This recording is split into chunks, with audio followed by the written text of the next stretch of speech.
Nous sommes des rois et des sacrificateurs ce soir. Qu'est-ce que ça peut bien faire que nous ayons des possessions ou pas?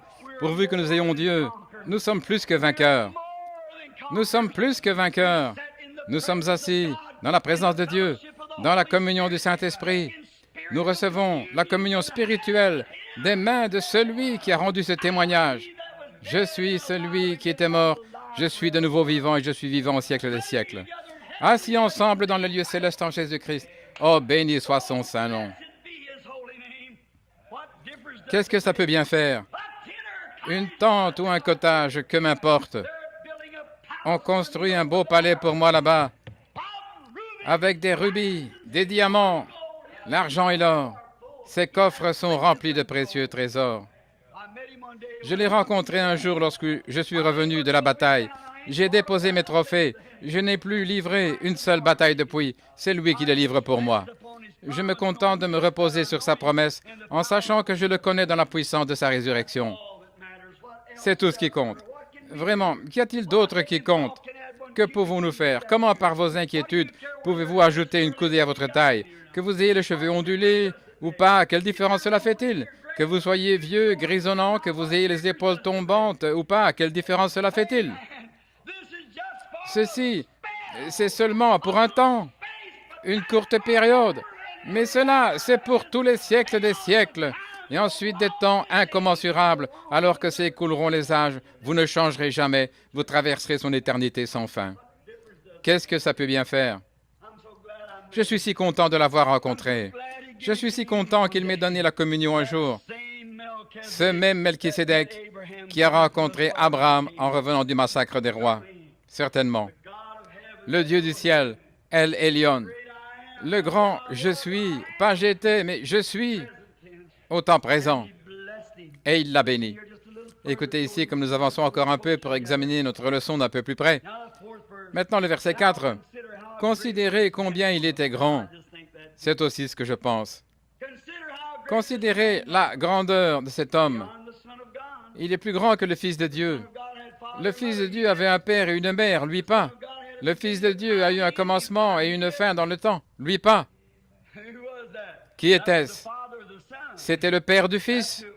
Voilà qui c'était. Considérez combien est grand celui auquel le patriarche Abraham donna la dîme de tout le butin.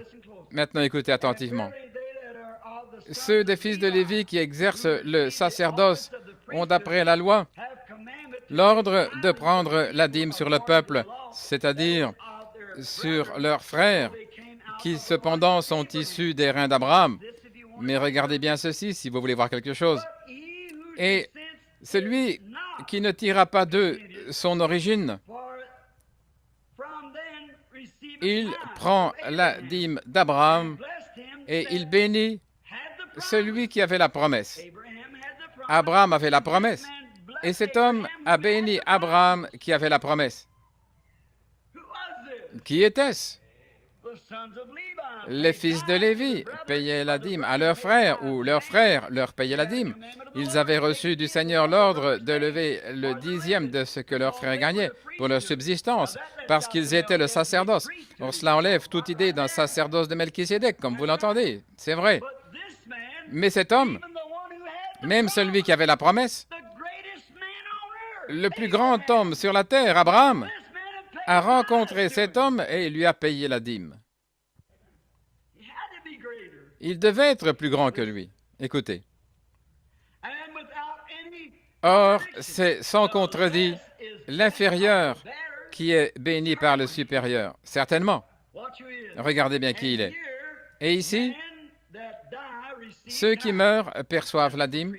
C'est le sacerdoce de l'ordre des prêtres, des prédicateurs, ainsi de suite. Les hommes qui perçoivent la dîme meurent, voyez-vous. Mais ici, c'est celui dont il est attesté qu'il est vivant. Pourquoi un homme prendrait-il la dîme s'il n'est pas né et ne mourra jamais, qu'il existe depuis le commencement jusqu'à la fin et n'a jamais eu ni père, ni mère, ni généalogie, qu'il possède tous les cieux et la terre et tout ce qui s'y trouve? Pourquoi prendrait-il la dîme? Pourquoi demanderait-il à Abraham de payer la dîme? Vous voyez combien le paiement de la dîme est quelque chose de strict. Payer la dîme est juste. Chaque chrétien est tenu de payer la dîme. C'est vrai. Cela n'a jamais changé.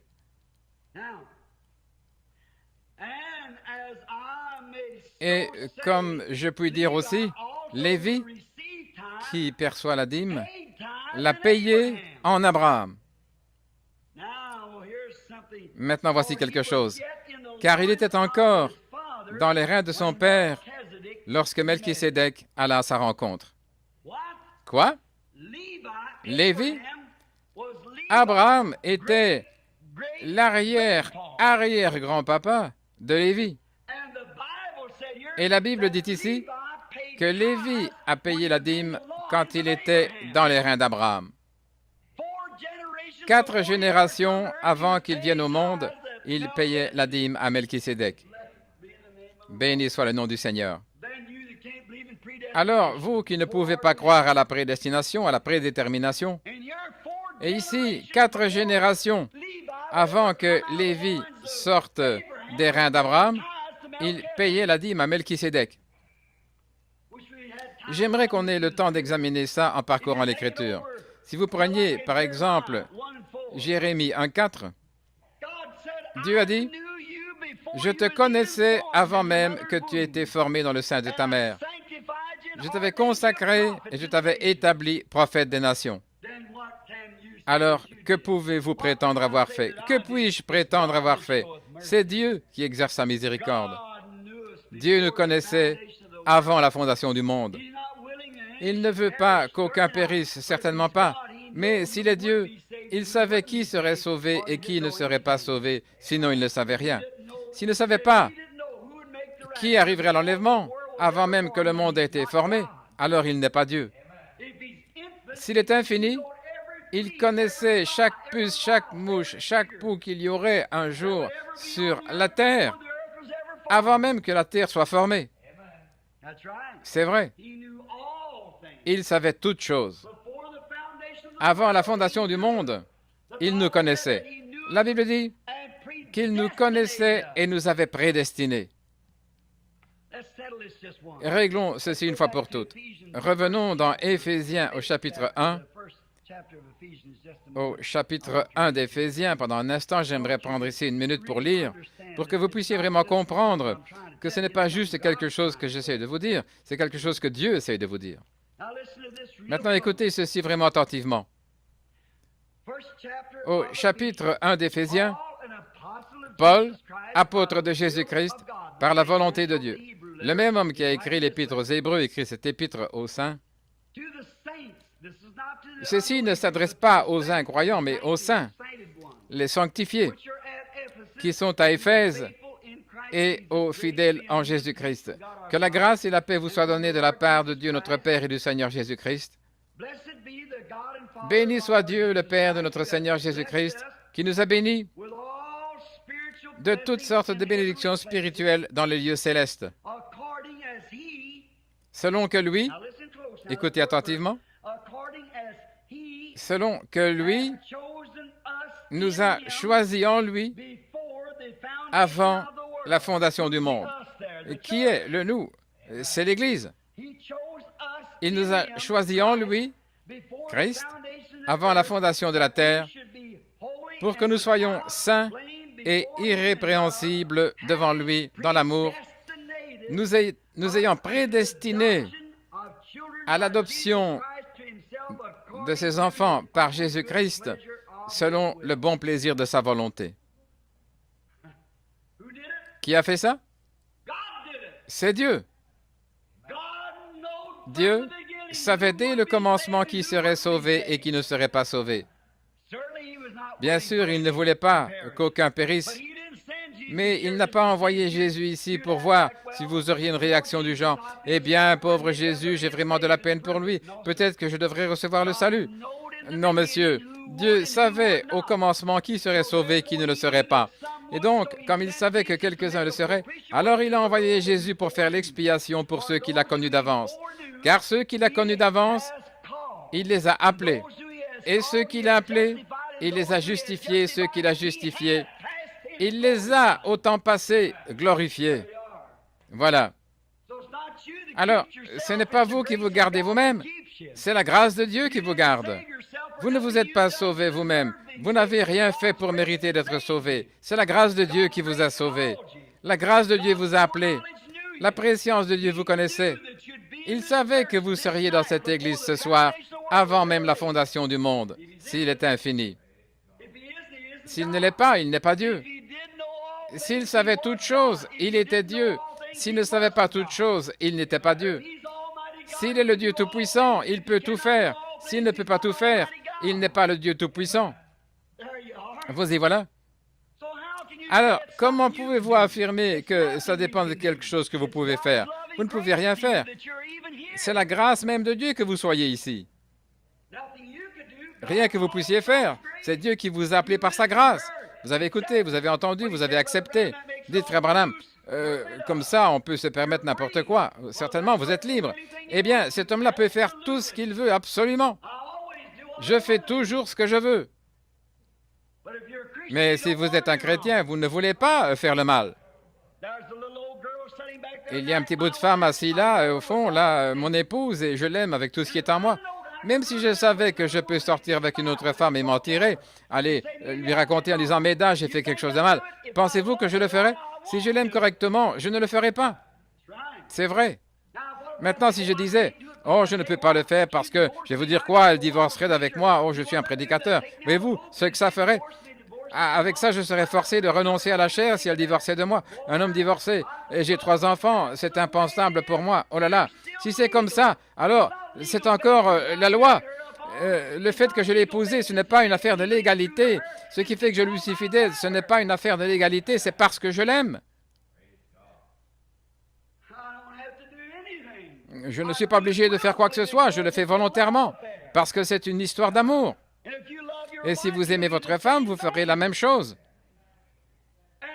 Et si vous aimez votre femme à ce point, avec l'amour philéo, alors, avec l'amour agapao, qui est 1 000 000 de fois plus fort, qu'est-ce que ça devrait être envers Christ? Si vous aimez réellement Dieu, si j'allais m'enivrer ce soir, si je pouvais sortir ce soir et être immoral, même si j'avais envie de le faire et que je le fasse, il me pardonnerait. Mais je ne le ferai pas. Je l'estime trop pour cela. Je l'aime. C'est sûr. Certainement. C'est pour ça que je ne vendrai pas mon expérience à aucune dénomination. Non, monsieur. À aucune assemblée de Dieu, aucune église de Dieu, ni les pèlerins de la sainteté, méthodistes, baptistes, presbytériens, catholiques. Je n'accepterai rien de ce qu'on pourrait m'offrir en échange de cette expérience. Parce qu'elle n'est pas venue par des hommes, elle est venue de Dieu. Non, monsieur, je ne vendrai pas mon droit d'aînesse pour le rock'n'roll d'Elvis Presley, ou pour sa flotte de Cadillac, ou ses millions de dollars et tout le reste qu'il reçoit tous les mois. Non, monsieur, je l'aime. Tant que je l'aime comme ça, je lui resterai fidèle. Et si Dieu m'a appelé, m'a élu, il a placé quelque chose en moi, et je l'aime. Je me souviens de M. Eisler. Vous le connaissez tous, la plupart d'entre vous. Il est venu ici, le sénateur de l'État d'Indiana. Il est venu à jouer de sa guitare. Après la mort de mon bébé et la mort de ma femme, ils reposaient tous là au cimetière. Je marchais là, les mains derrière le dos, en pleurant. Il est descendu de sa camionnette, il est venu mettre son bras autour de moi. Il a dit « Billy, je voudrais te poser une question. Je t'ai entendu prêcher jusqu'à ce que tu t'écroules presque à la chair. Je t'ai entendu au coin des rues et tout, annoncer Christ avec force. Il a dit maintenant, il a repris ton papa, il a repris ton frère, et tu les as arrachés tous les deux, ils sont morts dans tes bras. Là, il est mort et ta femme est morte en te tenant les mains. Et ton bébé est mort, alors que tu implorais son aide, et il t'a tourné le dos. Que penses-tu de lui? J'ai dit, je l'aime avec tout ce qui est en moi. Même s'il m'envoie en enfer, je l'aimerai quand même. C'est juste... Je ne dis pas, ce ne sont pas des paroles seulement, 26 ans l'ont prouvé. C'est vrai, si vous l'aimez, ce n'est pas par devoir, je ne peux pas faire ceci, je ne peux pas faire cela. Non, vous l'aimez trop pour faire cela, parce qu'il vous a choisi. Ce n'est pas vous qui l'avez choisi, c'est lui qui vous a choisi. Vous dites, j'ai cherché le Seigneur, j'ai cherché le Seigneur. Aucun homme ne cherche Dieu. C'est Dieu qui cherche l'homme. Peut-être cherchez-vous une faveur de sa part. Mais Dieu doit changer votre nature avant même que vous puissiez le chercher. Parce que vous êtes un pécheur, vous êtes un cochon. C'est vrai. Et certains d'entre vous qui allez à l'église et qui menez une vie de membre, vous sortez, vous vautrez dans toutes les choses du monde et puis vous retournez quand même là-bas et vous dites « j'appartiens à l'église ». Eh bien, là, vous êtes loin d'appartenir à Dieu. Certainement. Mais quand on voit des gens qui agissent comme ça, on voit bien ce qu'il en est. Oh, ce sont de bons membres d'église, c'est vrai. On peut être un membre d'église tout en faisant ces choses. Mais on ne peut pas être un chrétien en les faisant. Comme je l'ai dit ce matin, ce corbeau, s'il y a un hypocrite, c'est bien le corbeau. C'est vrai. Lui et la colombe étaient dans la même arche, sur le même perchoir. Et ce corbeau était satisfait quand on l'a lâché et qu'il est sorti de cette église. Il a pu aller s'installer là-bas sur une vieille charogne et croix. Il mangeait de ceci, il mangeait du cheval, il mangeait de la vache, peu importe ce que c'était, il était satisfait. Mais quand Noé a lâché la colombe, elle n'a pu trouver aucun lieu pour poser la plante de ses pieds. Elle avait, autant que le corbeau, le droit de s'installer sur un animal mort, mais c'était deux natures différentes. Elle, c'était une colombe dès le départ, et lui, c'était un corbeau dès le départ. Mais si vous remarquez, ce corbeau peut s'installer là, sur une charogne, et en manger la moitié de la journée. La colombe va s'installer dans un champ de blé et en manger la moitié de la journée. Et le corbeau peut s'envoler là et manger de la nourriture de colombe autant qu'il en veut. Il peut manger autant de blé que le corbeau ou que la colombe. Mais le corbeau peut manger de la nourriture de colombe, mais la colombe ne peut pas manger de la nourriture de corbeau. C'est vrai. Donc cet hypocrite peut venir à l'église, se réjouir, pousser des cris de joie, louer le Seigneur et tout ça, puis s'en retourner et prendre plaisir aux choses du monde. Mais un chrétien né de nouveau ne peut pas faire ça, parce que l'amour de Dieu le contraint au point qu'il ne peut pas le faire. Alors, si vous êtes un chrétien seulement parce que vous avez adhéré à l'Église et que vous avez cessé de faire ceci et cela, mais que ce même désir est toujours là, vous avez besoin d'être plongé de nouveau. C'est tout à fait vrai. Et vous, les femmes, vous pouvez porter ces petits shorts et sortir dans la rue et prétendre ensuite être croyante. Vous êtes une croyante, mais vous êtes un piètre exemple. Si vous aviez vraiment Christ dans votre cœur, vous ne seriez pas porté à avoir ce genre de choses à l'esprit, peu importe ce que font les autres femmes et les autres filles, vous seriez différente, parce que vous aimez trop Christ. J'ai parlé à une femme l'autre jour dans une maison, les mains en l'air comme ceci, elle disait « Révérend Branham, je suis presque nu ici dans ma maison, je me promène comme ça. » J'ai pensé « Honte à vous. Dans votre propre maison, peu importe où vous êtes, c'est vrai. Habillez-vous et conduisez-vous comme une femme, comme une dame doit le faire. Honte à vous. » Mais vous continuez. La Bible dit, si vous aimez ces choses, les choses du monde, l'amour de Christ n'est même pas en vous. Si vous aimez le Seigneur, vraiment de tout votre cœur, de toute votre âme, de toute votre pensée, vous ne mettrez pas ces saletés, ces choses dégoûtantes. C'est vrai. Et toi, le diacre, et vous autres ici, qui vous précipitez dans la rue en tendant le cou et en reluquant toutes ces femmes. Honte à vous, et vous vous appelez fils de Dieu. Je sais que ça vous écorche, mais il est préférable d'être écorché plutôt que d'être brûlé là-bas pour toujours. Alors, si vous faites ces choses, maintenant, ce n'est pas votre faute si une femme marche dans la rue à moitié habillée. Et si vous regardez, vous ne pouvez pas faire autrement que la voir, mais vous pouvez tourner la tête. La Bible dit, quiconque regarde une femme pour la convoiter a déjà commis adultère avec elle dans son cœur. Je vais vous dire quelque chose, ma chère sœur. Vous aurez à répondre de ça, peu importe, vous êtes peut-être aussi pur qu'un lys. Il se peut que vous n'ayez jamais réellement commis un péché de ce type, un péché d'immoralité dans votre vie. Mais si vous vous habillez comme ça, vous aurez à répondre au jugement d'avoir commis un adultère avec tous les hommes qui vous auront regardé. C'est ce que dit la Bible. Et quand vous marchez dans la rue, qui est coupable? L'homme? Non, c'est vous. C'est vous qui vous êtes présenté de cette manière. La femme a une place importante. C'est une place merveilleuse, belle, sacrée. Mais elle doit rester à sa place pour remplir sa fonction comme elle le doit, en tant que mère, en tant que femme, et par rapport à la féminité. Quand la féminité se dégrade, la colonne vertébrale de toute nation se dégrade. C'est pour ça que notre nation aujourd'hui est détruite. C'est à cause de l'immoralité de nos femmes. C'est tout à fait vrai. C'est sûr. Elle se dégrade à cause de la pourriture qui existe parmi nous. Ce dont vous avez besoin, c'est de rencontrer ce Melchisédek. Amen. Que lui vous bénisse et vous donne le vin, le pain, la vie éternelle. Alors vous verrez les choses différemment. Ce sera différent. Vous n'aurez plus envie que les garçons vous lancent des sifflements de coyotes, des sifflements de loups, comme vous appelez ça. Certainement pas. Vous serez différente. N'allez pas me dire que vous sortez habillé comme ça dans un autre but que celui-là. Vous dites, mais c'est plus frais. Vous racontez des histoires. Ce n'est pas plus frais. La science prouve que ce n'est pas plus frais. C'est la convoitise qui est venue sur vous, sœurs. Vous ne réalisez pas cela. Et je ne cherche pas à vous blesser, mais à vous avertir. Il y a plus d'une femme de haute moralité, tout à fait pure, une gentille petite dame qui sort dans la rue, vêtue de ces choses sans être consciente de ce qu'elle fait, parce qu'un prédicateur rétrograde a peur que son mari ne paye plus sa dîme à l'Église. S'il avait rencontré Melchisédek, il n'aurait pas ces pensées. Il prêcherait l'Évangile. Même si cela leur roussissait la peau du dos, il le prêcherait quand même. C'est tout à fait vrai. Vous le faites, et vous le faites parce qu'il y a un esprit de convoitise sur vous. Et vous, les hommes qui laissez vos femmes faire ce genre de choses, j'ai du mal à croire que vous êtes un homme. C'est vrai. C'est vrai. Maintenant, je ne vous félicite pas pour ça, ou je ne m'excuse pas, parce que c'est vrai, n'importe quel homme qui laisse sa femme sortir dans la rue et se conduire comme ça, frère, vous devriez porter ses vêtements à elle. C'est vrai. Voyons donc. Oh, je ne dis pas que ma femme ne le fera pas, mais il faudra que je sois changé et perverti par rapport à ce que je suis maintenant si je vis avec elle pendant qu'elle le fait. C'est tout à fait vrai. Mes filles, il se peut qu'elles le fassent quand elles seront des femmes. Je ne dis pas qu'elles ne le feront pas. Je ne sais pas. Ça dépend de la miséricorde de Dieu. J'espère qu'elles ne le feront pas. Si elles le font, elles auront méprisé les prières d'un Père juste. Elles auront méprisé la vie de quelqu'un qui a essayé de mener une vie droite si jamais elles font ça. C'est vrai.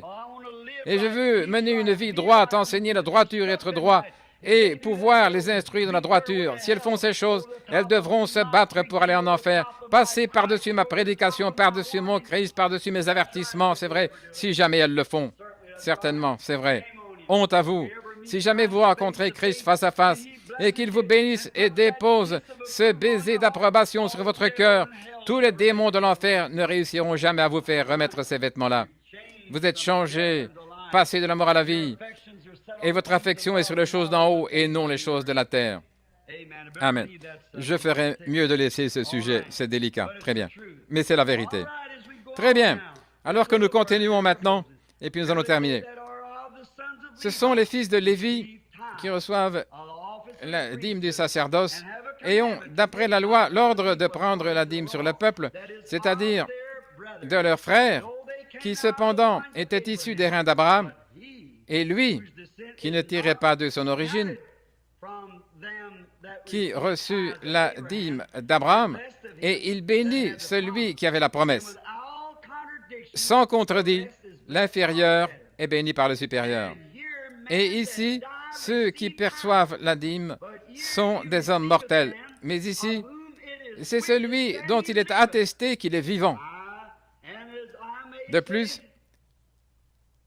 Lévi également a perçu la dîme. Il a perçu la dîme, il l'a payée en Abraham, car il était encore dans les reins de son père lorsque Melchisédek le rencontra. Votre attitude à l'égard de Christ influencera grandement ce que seront vos enfants.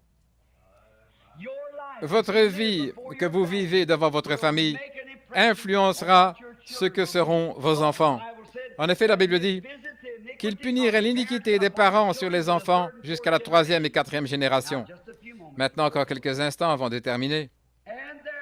Et donc, si la perfection, voilà de nouveau votre perfection, avait été possible par le sacerdoce lévitique, car c'est sur ce sacerdoce que repose la loi donnée au peuple, qu'était-il encore besoin que paraisse un autre sacrificateur selon l'ordre de Melchisédek, et non selon l'ordre d'Aaron, la loi, le légaliste. Voyez, oh, vous devez faire ceci, si vous ne faites pas ceci, vous n'êtes pas un chrétien, si vous n'observez pas le sabbat, si vous mangez de la viande, si vous faites ces choses, toutes ces idées légalistes, vous devez aller à l'église. Si vous ne le faites pas, vous devrez faire pénitence, vous devrez faire une neuvaine. Ces choses sont absurdes. Vous êtes sauvés par la grâce de Dieu, par la préscience de Dieu, par sa prédestination. Dieu a appelé Abraham par prédestination, par préscience. Il a haï Ésaü et aimé Jacob avant que l'un ou l'autre soit né. C'est vrai. C'est la préscience de Dieu qui sait toutes ces choses. Alors vous dites, ça sert à quoi de prêcher l'Évangile? Maintenant, je vais vous dire ceci. Paul a répondu à ça, ou plutôt Jésus. Voici Jésus. Il a dit, le royaume des cieux est semblable à un homme qui est allé à un étang ou à un lac et y a jeté le filet. Il a ramené le filet. Et là, il y avait des tortues d'eau douce, il y avait des serpents, il y avait des lézards, des grenouilles, il y avait des araignées, il y avait des charognards, il y avait des poissons. Alors cet homme, il pêche au filet. C'est comme l'Évangile. C'est comme maintenant, je suis en train de prêcher l'Évangile. Je jette simplement le filet, je le ramène. Et je dis que tous ceux qui le veulent, qui que ce soit, qu'ils viennent. Et des gens s'avancent à l'autel, ils se rassemblent autour de l'autel, ils prient, ils pleurent. Je ne sais pas distinguer l'un de l'autre, ce n'est pas à moi de le faire, je n'ai pas été envoyé pour juger. Mais certains d'entre eux sont des grenouilles. Certains sont des lézards. Certains sont des serpents, certains des tortues, et certains sont des poissons. Ce n'est pas à moi de juger. Je dis, Père, voici ce que j'ai retiré de là. Mais la grenouille était une grenouille dès le départ. L'araignée, cette araignée va rester là, regarder autour d'elle pendant un petit moment, elle va rouler ses gros yeux en regardant, et elle va dire, vous savez quoi? J'en ai assez de tout ça, ras-le-bol, ploc, ploc, ploc, et puis ils s'en vont. La dame serpent va lever la tête et dire, eh bien, vous savez quoi? S'ils se mettent à prêcher comme ça et contre les shorts et tout, c'est une attaque contre moi, alors je vais m'éloigner de cette bande d'exaltés. C'est tout ce qu'ils sont. Tu étais un serpent dès le départ, exactement. Oui. Et voici Monsieur le crapaud, avec un énorme cigare au bec, comme un taureau écorné du Texas. Il se tient à regarder, il dit, eh bien, moi, fumer, ça ne m'a jamais culpabilisé. Je vais me tirer d'ici au plus vite. Eh bien, espèce de crapaud, c'est comme ça que tu étais dès le départ. Exactement. Exactement. Votre nature prouve ce que vous êtes. Votre vie indique, reflète ce que vous êtes. Et dès le commencement, ce n'est pas difficile pour moi de voir ça, ce n'est pas difficile pour vous de le voir. Si je me rendais chez Roy Slaughter, le fermier ici, et que je vois les cochons sur le tas de fumier en train de manger du fumier, je n'y verrais rien de mal, c'est un cochon. Mais si je voyais un agneau là-haut sur ce tas de fumier, je me poserais des questions. Voyez? Vous n'en faites pas, vous ne l'y verrez pas. Il ne pourrait pas supporter ça. C'est vrai. Et un homme qui est né de l'Esprit de Dieu déteste les choses du monde. C'est vrai. Car si vous aimez le monde ou les choses du monde, l'amour de Dieu n'est même pas en vous. Si je sortais tous les jours avec des femmes et qu'en rentrant je dise à mon épouse que je l'aime, elle saurait que je suis un menteur. Mes actions parleraient plus fort que mes paroles. Certainement. Je lui prouverais que je ne l'aime pas, parce que je ne lui serais pas fidèle. Si elle me disait qu'elle m'aime et que toutes les fois que je pars, elle va avec quelqu'un d'autre, cela prouverait qu'elle ne m'aime pas. C'est vrai. Ses actions le prouveraient. Peu importe combien elle essaierait de me dire « Bill, je t'aime, il n'y a personne d'autre au monde que toi », je saurais qu'elle est une menteuse. Et quand vous essayez de dire « Seigneur, je t'aime » et que vous faites les choses du monde, Dieu sait que vous êtes un menteur dès le départ. Ça sert à quoi d'accepter une espèce de demi-expérience, quelque chose comme ça, alors que les grandes étendues du ciel sont remplies de la chose réelle? Pourquoi voudriez-vous être un prétendu chrétien, un demi-chrétien misérable, un chrétien manqué, alors que vous pouvez être un enfant de Dieu réellement né de nouveau avec les cloches de joie du ciel qui retentissent dans votre cœur, vous réjouissant, louant Dieu et vivant une vie de victoire par Jésus-Christ, sans essayer de le faire par vous-même, parce que vous ne feriez qu'échouer. Mais prenez-lui à sa parole et reposez-vous sur ce que lui a dit être la vérité. Croyez en lui et aimez-le, et il fera tout concourir à votre bien. C'est ça, c'est l'idée.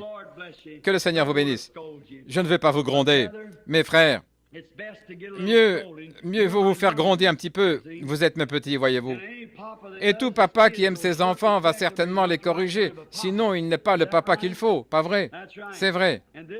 Et ici, ce papa n'a qu'un seul règlement, et c'est le règlement de la maison. Et Dieu n'a qu'un seul règlement, c'est sa parole. Si nous croyons sa parole, alors nous vivrons par sa parole.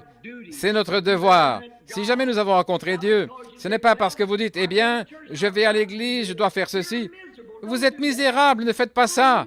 Pourquoi voulez-vous être un misérable corbeau, impie, décrépit? alors que vous pourriez être une colombe. Bien sûr, tout ce qu'il faut, c'est que votre nature soit changée. Alors changez de nature, devenez un fils et une fille de Dieu. Soyez en paix avec Dieu. Jésus, c'est pour cela que Jésus aussi, afin de sanctifier le peuple par son propre sang, a souffert hors des portes. Hébreux 13, 12 et 13. Romains 5, 1. Étant donc justifiés par la foi, pas par une poignée de main, pas par le baptême d'eau, pas par l'imposition des mains, pas avec des cris de joie, pas avec des parler en langue, pas avec une sensation, mais étant justifiés par la foi, nous avons la paix avec Dieu par notre Seigneur Jésus-Christ. Nous sommes passés de la mort à la vie et nous devenons de nouvelles créatures parce que nous avons cru au Fils unique de Dieu et nous l'avons accepté comme notre sauveur personnel. Et son sang agit ce soir comme expiation pour notre péché. Il prend notre place. Dans l'Ancien Testament, il n'y avait qu'un seul lieu de communion, c'était sous le sang. Chaque croyant devait venir sous le sang. Quand la vache rousse était tuée, elle servait de sacrifice pour le péché. Il fallait qu'elle soit rousse. Le chapitre 19 de l'Exode, si quelqu'un parmi vous aimerait le lire, il fallait la prendre au complet, avec les sabots. Tout était brûlé ensemble. Et alors, ce qui servait à faire l'eau de séparation, on la déposait hors des portes. Elle devait être manipulée avec des mains pures. Le sang de la vache était placé pour l'assembler, et on en faisait 7 fois l'aspersion sur le dessus de la porte. Et là, chaque personne souillée qui s'avançait devait d'abord reconnaître et voir ce sang et réaliser qu'il n'y a de communion que sous ce sang. C'est le seul lieu où l'adorateur pouvait vraiment adorer officiellement. C'était sous le sang. Alors la première chose qu'il devait faire avant de pouvoir venir sous le sang, il fallait que cette eau de séparation soit aspergée sur lui. Celui qui était impur était ainsi rendu pur. On prenait l'eau de séparation et on l'aspergeait sur le voyageur et on le séparait de ses péchés. Et ensuite, il marchait sous ces 7 marques de sang et était en communion avec les autres croyants dans la présence de Dieu. Il n'y a qu'un seul moyen de le faire. Ce n'est pas en serrant les mains, en adhérant à l'Église, pas par des baptêmes, pas par des émotions, mais avancez vers l'eau de séparation. Posez vos mains par la foi sur la tête de Jésus et dites « Je suis un pécheur, tu es mort à ma place. Quelque chose en moi me dit que tu vas pardonner mes péchés et je t'accepte maintenant comme mon sauveur personnel. » Marchez sous le sang là-bas dans la communion avec les enfants de Dieu. C'est ça. Mangez le pain, buvez le vin et soyez en communion avec l'Église. Oh, n'est-il pas merveilleux? N'est-il pas bon? Ceci peut vous paraître étrange, mon ami. Mais pourquoi est-ce que je me tiens ici et que je dis ces choses? Est-ce que je le dis pour me singulariser? Si c'est le cas, alors c'est moi qui ai besoin de me repentir. Je le dis parce que Dieu l'a dit, parce que c'est la parole de Dieu. Et écoutez, il viendra un temps, et ce temps est venu, où les gens vont de l'Est à l'Ouest pour essayer de trouver la parole de Dieu et ne la trouveront pas. Quand on va dans une réunion, la première chose qu'on fait, on entre là, et il y a une série de langues et d'interprétations. Quelqu'un qui se lève et cite continuellement l'Écriture, et ça, c'est charnel. Absolument. Dieu a dit que nous ne devons pas multiplier de vaines paroles. Alors qu'en est-il de lui? S'il a écrit une fois, croyez-le, il n'a pas besoin de le répéter. Les langues et les interprétations, c'est bien, mais il faut que ce soit un message adressé directement à l'Église ou à quelqu'un, pas quelque chose de charnel et comme ça. Et ça ouvre la voie à tous ces débordements. L'autre jour, 2 hommes sont entrés, un homme avec sa femme et un autre homme avec sa femme, des jeunes mariés. Ils sont entrés quelque part, ils devaient partir en Afrique comme missionnaires. Quelqu'un s'est levé et a donné une prophétie, a donné des langues et des interprétations disant qu'ils avaient chacun la femme de l'autre. Ça ne devait pas être ainsi. Ils avaient épousé la mauvaise personne et les deux, ils se sont séparés et ils se sont remariés. Un homme a pris la femme de l'autre et l'autre de même, et ce, dans l'une des principales dénominations pentecôtistes. Et ils sont partis en Afrique comme missionnaires. Frères, quand vous faites un serment, vous êtes liés par ce serment jusqu'à ce que la mort vous libère. Exactement. Certainement. Quand vous prêtez serment, vous êtes liés. Toutes ces absurdités. Ça est au point, quand on va dans les églises, c'est soit si froid, formaliste et sec, que le thermomètre spirituel descend à -50. Les gens restent assis là, comme une verrue sur un cornichon, aigris, indifférents et renfrognés. Et si on entend quelqu'un au fond de la salle, quelque part en train de grommeler un petit Amen de temps en temps, comme si ça lui faisait mal. Et tous les autres tendent le cou comme des oies en regardant autour d'eux. Vous savez que c'est la vérité. Je ne dis pas ça pour plaisanter. Ceci n'est pas un endroit pour plaisanter. C'est la vérité. Je le dis parce que c'est la vérité de l'Évangile. Et de l'autre côté, on a un tas d'absurdités, un tas d'émotions charnelles, d'excitation. Et la véritable parole de Dieu, on peut rarement l'entendre. Le bon vieux chemin, le milieu du chemin, l'Évangile, la lumière sur mon sentier. Alléluia. Le sang de l'agneau, l'amour de Dieu qui nous sépare des choses du monde. Avez-vous parlé en langue, frère? Vous ne l'avez pas. Avez-vous crié de joie jusqu'à ce que le sentiment de froid monte dans votre dos? Avez-vous des boules de feu? Oh, quelle absurdité! Il n'y a pas de telle chose. Avez-vous cru au Seigneur Jésus-Christ et l'avez-vous accepté comme votre sauveur personnel? L'Esprit de Dieu rend témoignage à votre esprit que vous êtes des fils et des filles de Dieu. Et votre vie porte le fruit de l'amour, la joie, la paix, la patience, la bienveillance, la douceur, la bonté. Alors vous êtes un chrétien. Si elle ne le fait pas, alors peu m'importe ce que vous faites. Paul a dit, j'aurais beau livrer mon corps pour être brûlé en sacrifice, connaître tous les mystères de Dieu. J'aurais beau déplacer des montagnes par ma foi. J'aurais beau parler en langue des hommes et des anges. Je ne suis rien. Que dites-vous de ça? 1 Corinthiens 13. Voyez si c'est vrai ou pas. Voyez, 2 Corinthiens 13, je crois, ou 1 Corinthiens 13, c'est ça. Quand je parlerai les langues des hommes et des anges, les deux, celles qu'on peut interpréter et celles qu'on ne peut pas interpréter, je ne suis rien. Alors dans ce cas, ça sert à quoi de perdre son temps avec ces choses? Quand j'aurai la science de tous les mystères de Dieu, pourquoi allez-vous dans des séminaires pour apprendre toutes ces choses? Vous feriez mieux de vous mettre d'abord en règle avec Dieu. Certainement. Oh, alléluia, béni. On en est sur le point, on ne peut même pas avoir une assemblée, à moins de faire une campagne de guérison ou toutes sortes de miracles. Une génération faible et adultère demande de telles choses. Pourquoi voulez-vous ça? Paul a dit qu'il pourrait faire toutes sortes de choses, même déplacer des montagnes et toujours n'être rien. Les langues cesseront, la connaissance disparaîtra, les prophéties prendront fin, mais quand ce qui est parfait sera venu, cela demeurera pour toujours. Et l'amour, c'est la perfection. Dieu a tant aimé le monde qu'il a donné son Fils unique, afin que quiconque frissonne ou tremble, que quiconque parle, quiconque croit en lui, ne périsse point, mais qu'il ait la vie éternelle. Croyez ça, mes enfants. Les gens essaient de rendre ça tellement compliqué, ces choses-ci et ces choses-là, alors que ça se résume à une seule chose, votre foi personnelle en Dieu. C'est ça, c'est comme ça qu'on le sait. Car c'est par la foi, non pas par un sentiment, c'est par la foi, pas par une émotion, par la foi, pas par une sensation, mais c'est par la foi que vous êtes sauvés, et cela parce que vous avez cherché le Seigneur, parce que vous étiez une bonne personne, parce que Dieu, par sa grâce, vous a connu d'avance et vous a destiné à la vie éternelle. Jésus a dit, « Nul ne peut venir à moi si mon Père ne l'attire.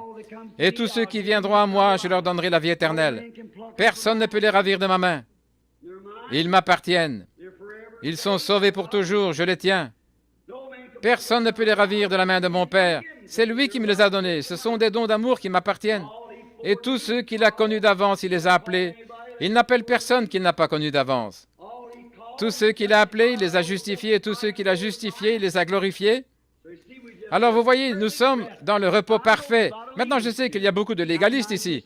99% d'entre vous. Mais regardez, si vous voulez simplement accepter ceci, en comprenant bien que je ne cherche pas à avancer là quelque chose, vous dites, eh bien, frère Branham, j'ai toujours pensé que je devais faire ceci ou cela.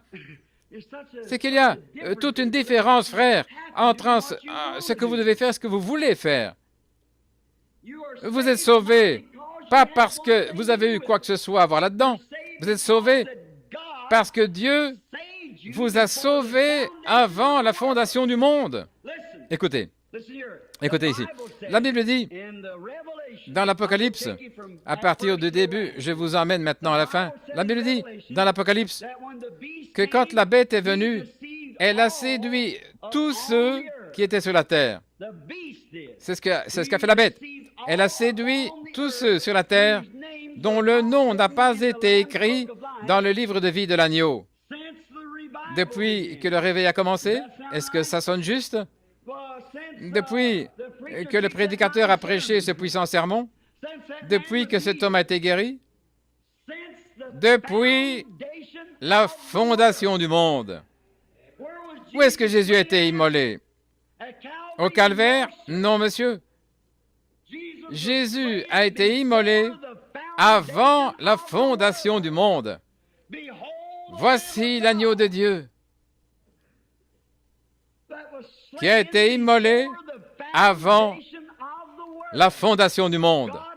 Dieu au commencement, quand il a vu le péché, qu'il a vu ce qui s'était passé là-bas, il a prononcé la parole et Jésus a été immolé avant la fondation du monde.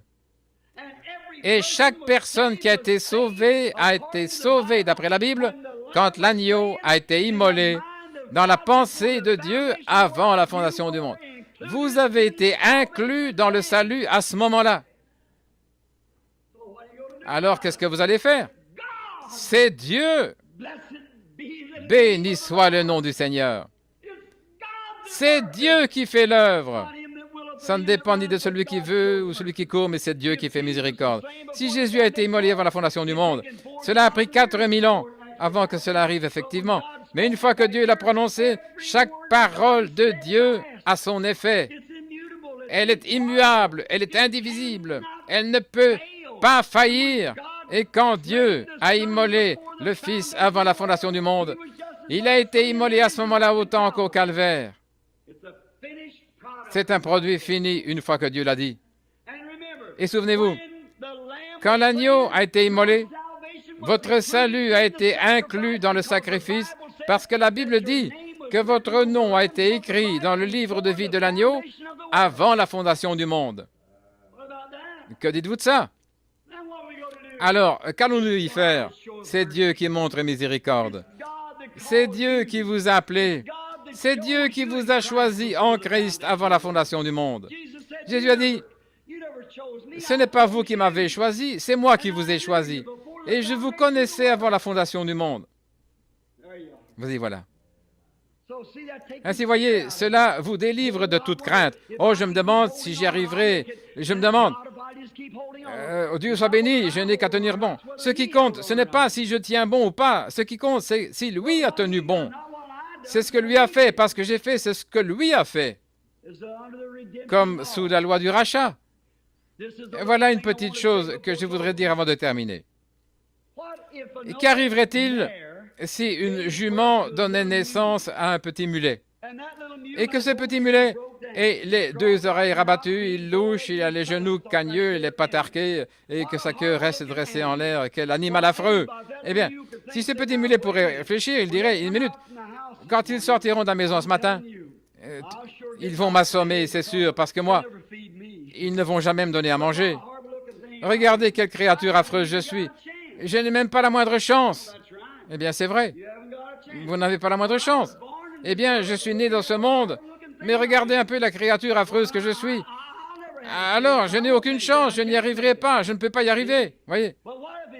Mais si sa maman est bien instruite dans la loi, elle dira, mon fils, c'est vrai, tu es très mal en point et tu n'es même pas digne de manger la nourriture que la terre produit, c'est vrai, tu n'es pas digne. Mais mon fils, il ne reste pas moins que tu es mon premier-né. Et tu sais, tu es né avec un droit d'aînesse. Et le sacrificateur ne te verra même pas.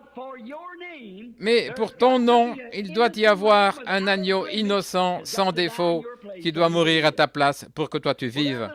Eh bien, ce petit mulet pourrait vraiment s'ébattre les sabots en l'air et s'en donner à cœur joie. C'est ce qu'il est. Ça ne change rien à l'affaire parce qu'il ne sera même pas vu par le juge, le sacrificateur.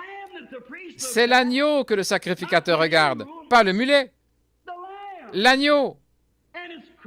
Et c'est Christ que Dieu regarde, pas vous. C'est Christ. Alors s'il n'y a pas de défaut en lui, quel défaut pourrait-il y avoir? Comment peut-il trouver un défaut? Alors que vous êtes mort et que votre vie est cachée en Christ par Dieu et scellée par le Saint-Esprit. Quiconque est né de Dieu ne pratique pas le péché, car il ne peut pas pécher. Comment peut-il pécher alors qu'un sacrifice parfait est là pour prendre sa place? Dieu ne me regarde pas, il regarde Christ, parce que nous sommes en Christ. Maintenant, si j'aime Christ, je vivrai avec lui. Il ne m'aurait jamais fait entrer sans savoir. Si Dieu me sauvait aujourd'hui en sachant qu'il va me perdre dans 6 semaines, il irait contre son propre but. C'est vrai. Cela voudrait dire qu'il ne connaît même pas l'avenir. S'il me sauvait en sachant... pourquoi voudrait-il me sauver en sachant qu'il va me perdre? Dieu ne va pas faire des choses comme ça et puis 2 semaines plus tard revenir sur ce qu'il a fait. Pour pouvoir tenir sa promesse, quand il vous sauve, c'est pour le temps et l'éternité. Maintenant, vous pouvez être emporté par vos émotions. Alléluia, j'ai parlé en langue, j'ai poussé des cris de joie, je l'ai, alléluia. Ça ne veut pas dire que vous l'avez.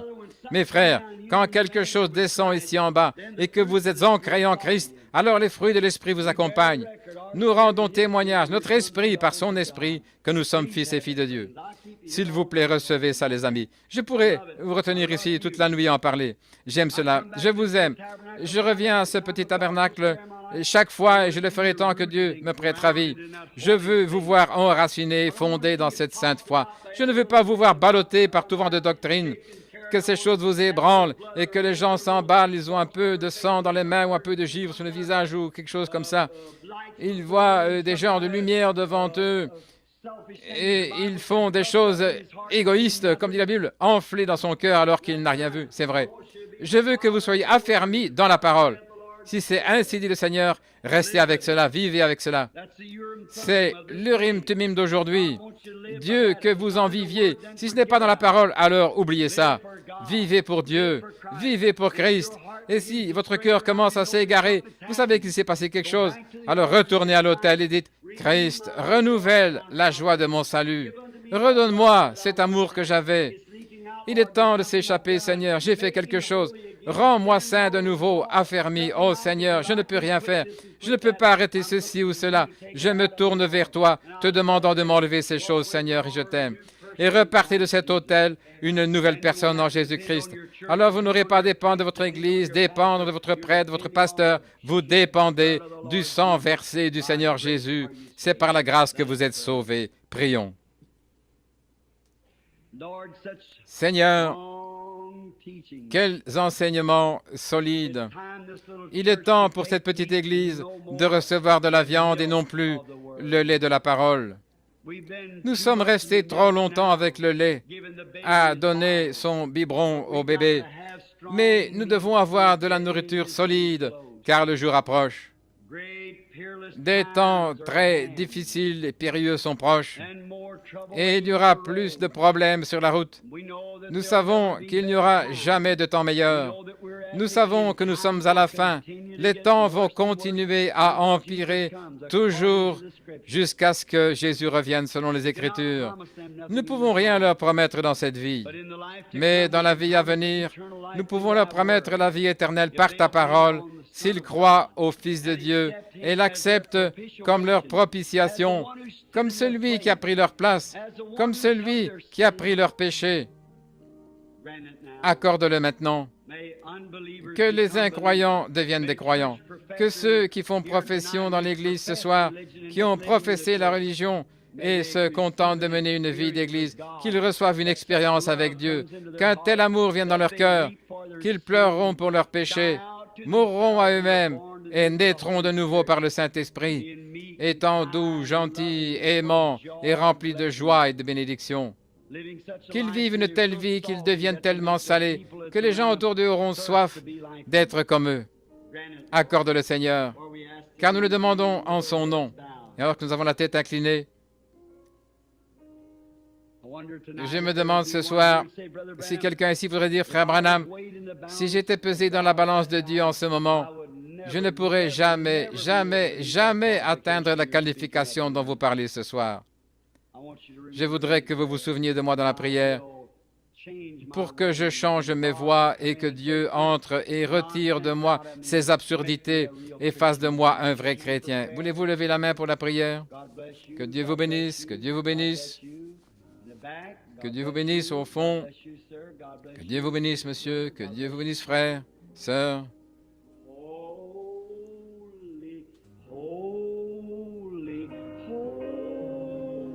Saint, saint, saint.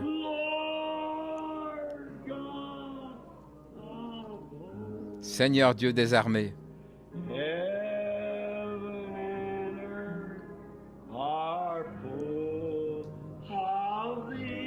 Le ciel et la terre sont remplis de toi. Heaven and earth are praising thee. Le ciel et la terre te louent. Oh Lord, Ô Seigneur très haut.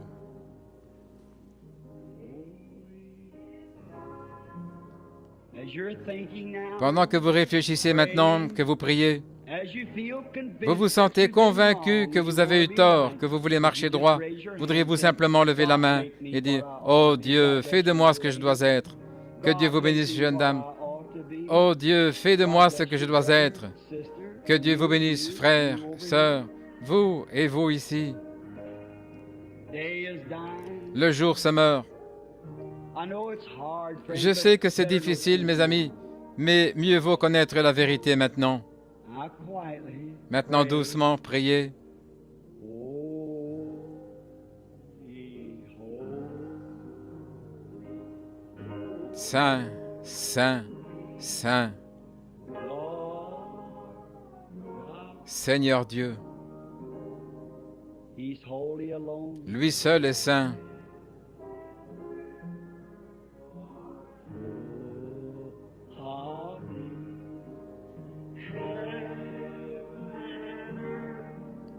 Le ciel et la terre te louent. Ô Seigneur très haut, Heavenly Father, Père céleste, as the sun sets in the evening, alors que le soleil se couche le soir, les rouges-gorges se rassemblent dans les arbres avec leurs bien-aimés. the birds Les all oiseaux go to vont their tous nest, dans leur nid. the doves Les fly colombes on the s'envolent wires sur les high, so fils the bien snakes hauts won't bother pour them que les through the night. serpents ne les dérangent pas They durant la sit nuit. there and coo to each other till Elles restent là et roucoulent l'une à l'autre jusqu'à ce qu'elles the sun s'endorment. finally sets. Finalement, le soleil se couche. Someday we're coming Un down jour, to that hour. nous arriverons à cette heure-là. The sunset's Il y gonna aura happen. un coucher du soleil. I don't know when, Lord. Je ne sais pas quand, Seigneur, But there's people here tonight mais il y a des gens convinced ici that ce they've soir been qui sont wrong. convaincus qu'ils ont eu tort. They want to come Et to that place ils veulent like arriver là, Lincoln come comme to it Lincoln y est arrivé as he was dying. au moment de mourir. They turned Il a my dit, face towards tournez the mon setting visage sun. vers le soleil couchant. And he started Et out, il a "Father commencé, who art in heaven." notre Père qui est aux cieux. As Moody of old Comme said, "Is Moody this autrefois, il a dit, it? c'est This is ça my la mort, coronation day." mais c'est le jour de mon couronnement. Oh, eternal one, Ô Éternel, receive them just now by reçois-les faith en as ce you moment sit par there la in foi your alors qu'ils sont assis là à leur place. seat. You knocked at their heart. Tu as frappé à leur cœur, à leur place, c'est là leur autel. This is the time for you to C'est maintenant receive le them temps just où tu les now. reçois en ce moment même. You said, "He that Tu as dit, cometh to me, I will in je ne no mettrai wise pas cast dehors out." celui qui vient à moi. Someday when Et un sun jour, is setting, quand le soleil se couchera, wife or husband la is femme sitting ou by le the mari bed, se the tiendra doctors près du walk lit, les away. médecins se seront retirés. Oh, holy, holy. Oh, Saint, That Saint, beautiful, sweet ce hush beau et doux silence, just before the juste sun avant le coucher du soleil. sets. When we could raise C'est up alors and que say, nous pourrons nous "Sunset, relever et dire, evening star." coucher du soleil, étoile du One soir, clear call for un me. appel clair pour moi. May there be no moaning at Puisse-t-il the bar n'y avoir when I aucune put out plainte the à la sea. barre quand je quitterai le port. Oh, God, Oh grant it Dieu, to them. accorde-leur This cela hour en cette while heure, they wait, pendant qu'ils attendent, waiting attendant for the blessing of que God la to come bénédiction de upon Dieu them. vienne sur eux. Take all Débarrasse-les of the temper, de tout ce tempérament colérique, all of the world de tout ce qui est du away from them, monde, create et in them crée en eux a new heart. un cœur nouveau. You said, "I'll Tu as take dit, the old j'ôterai heart away l'ancien and cœur, put in a heart et je of mettrai flesh, un cœur de and chair, I'll put my et je mettrai spirit mon in that esprit heart, dans ce cœur, and they shall walk et in ils my suivront statutes, mes keep my ordonnances et commandments, observeront mes because commandements, it's an ordinance of parce que c'est love une and ordonnance not of d'amour duty. et non par It's devoir. of love. C'est par l'amour, Love constrains et l'amour us to nous do it. contraint à agir.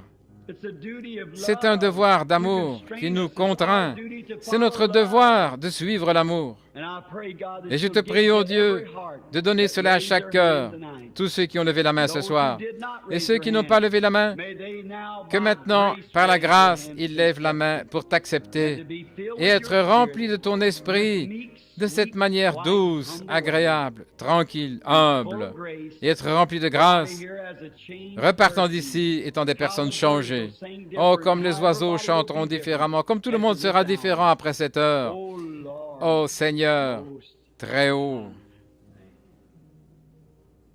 Holy, holy, holy. Saint, Saint, Saint, Lord Seigneur, God of earth. Seigneur Dieu de la terre. Heaven and earth are full of thee. Le ciel et la terre sont remplis de toi.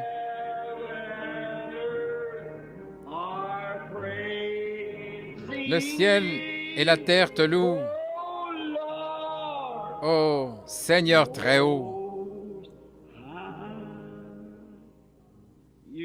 Vous maintenant qui avez la tête inclinée, vous qui avez levé la main pour qu'on pense à vous dans la prière, sentez-vous que Dieu vous a parlé d'une certaine manière maintenant, pas par une émotion, mais juste quelque chose tout au fond en vous. Vous sentez que Dieu vous a donné la vie éternelle. Vous sentez que ce soir, vous repartez de l'Église une personne différente. Voulez-vous lever de nouveau la main ce soir? Que Dieu te bénisse, fils. Que Dieu vous bénisse, frère. Que Dieu vous bénisse, sœur. Que Dieu vous bénisse, c'est vrai.